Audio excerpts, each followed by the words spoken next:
నమస్కారం. జై శ్రీమన్నారాయణ. ధర్మమా కర్మమా? ధర్మమా కర్మమా రెంటిలో ఏది పాటించాలి అని ఒకరు అడిగారు. ఆ ప్రశ్నను వివరించడానికి ఆయన చెప్పిన విషయం బాగుంది. ఆయన ఇలా చెప్పారు.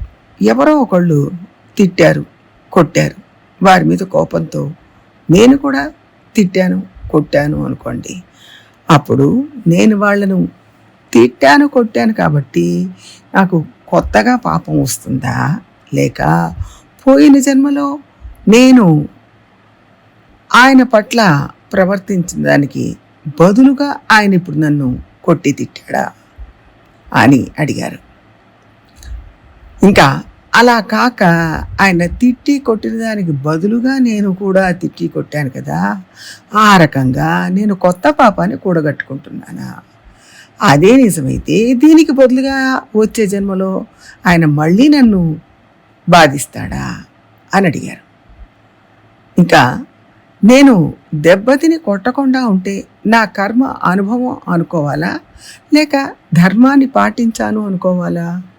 అలా కాక నేను తిరిగి కొడితే ఇది కొత్త కర్మ అవుతుందా, లేక పాత కర్మకు బదులు, అంటే పోయిన జన్మలో ఆయన నన్ను కొట్టినందుకు నేను ఈ జన్మలో ఆయన కొట్టాను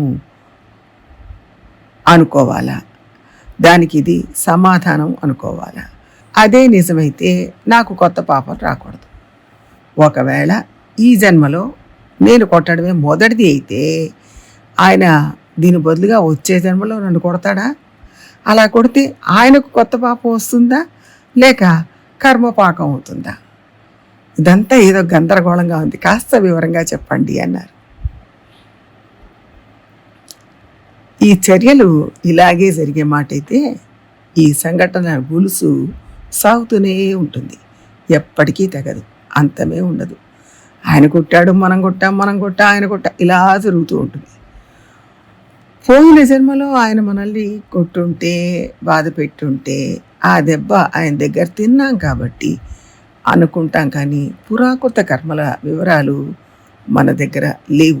సహజంగా కొట్టకూడదు, కొట్టడం అధర్మం అని శాస్త్రం చెప్తుంది. ఒకళ్ళు మనల్ని బాధించినా మనం తిరిగి బాధించకూడదు. కర్మను చేయాలా, లేక ఏటివారి దాష్టికాన్ని సహించి ఆయనను బాధ పెట్టకుండా ధర్మాన్ని పాటించాలా అని అంటే ధర్మాన్ని పాటించాలి. ఖచ్చితంగా మనం ఎదుటివారిని బాధించకూడదు, బదులుగా మన ధర్మాన్ని మనం పాటించాలి. పోయిన జన్మతో సంబంధం లేదు. ఈ జన్మలో ఇప్పుడే ఆయన మనల్ని కొట్టారు అనుకుందాం, అయినా కూడా మనం ధర్మాన్ని పాటించి ఆయనను కొట్టకూడదు.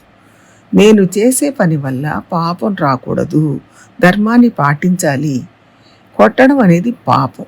పోయిన జన్మలో ఆయన కొట్టినందుకు బదులుగా మనం చేసిన అది తప్పే అవుతుంది, పాపమే అవుతుంది. మన కోసం మనం చేస్తే అది పాపం. ఒకవేళ భగవంతుడి అర్చారూపానికి ఎవరో ఇబ్బంది కలిగిస్తున్నారు, అప్పుడు మనం ఆ ఇబ్బంది పెట్టేవారిని కొట్టామనుకోండి, అది పాపం కాదు. ఎందుకంటే భగవంతుడి అర్చామూర్తిని కాపాడడం కోసం మనం వాళ్ళని కొట్టాం కాబట్టి అందులో మన స్వప్రయోజనం లేదు.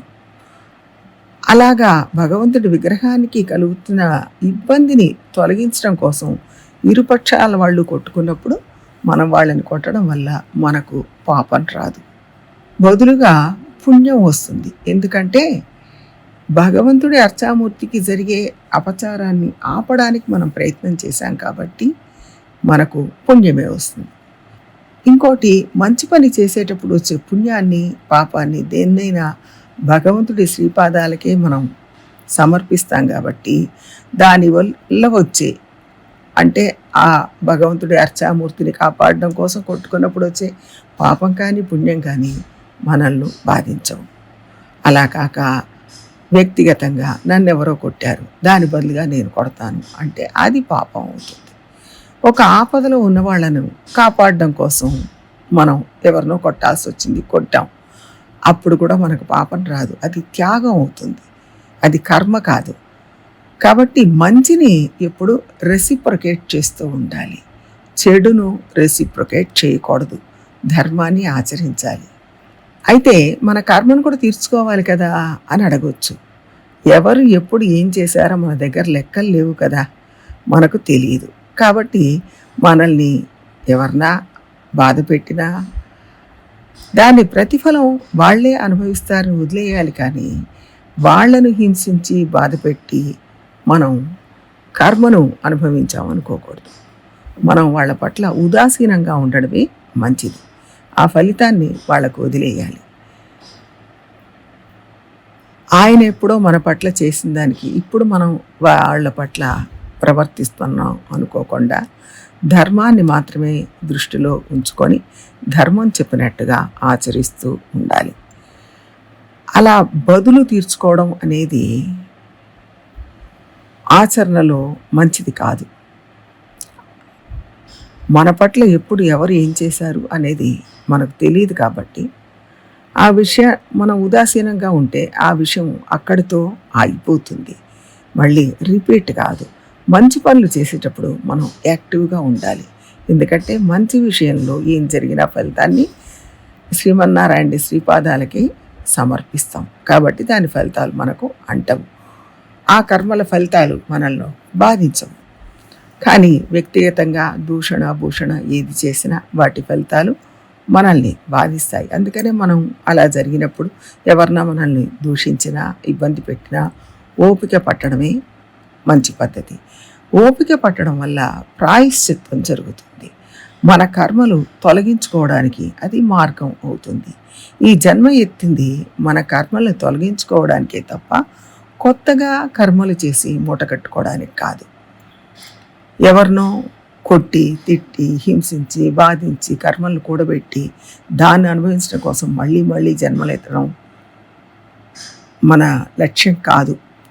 కాబట్టి మనకు బాధ కలిగించే పనులు చేసిన వాళ్ళ పట్ల ఉదాసీనంగా ఉండాలి. మన కోసం మనం ఎవరితోనూ ఘర్షణ పడకూడదు. ఒక మంచి పని కోసం, ఒక భాగవతుడి కోసం, భగవంతుడి కోసం ఘర్షణ ఏర్పడితే అప్పుడు మనం ఒకరిని బాధించినా ఒకరిని కొట్టినా ఆ పాపపుణ్యాలు భగవంతుడి శ్రీపాదాల దగ్గరే వదిలిపెడతాం. కాబట్టి అవి మన వెంట రావు, అవి మనల్ని బాధించవు అని గ్రహించాలి. జై శ్రీమన్నారాయణ.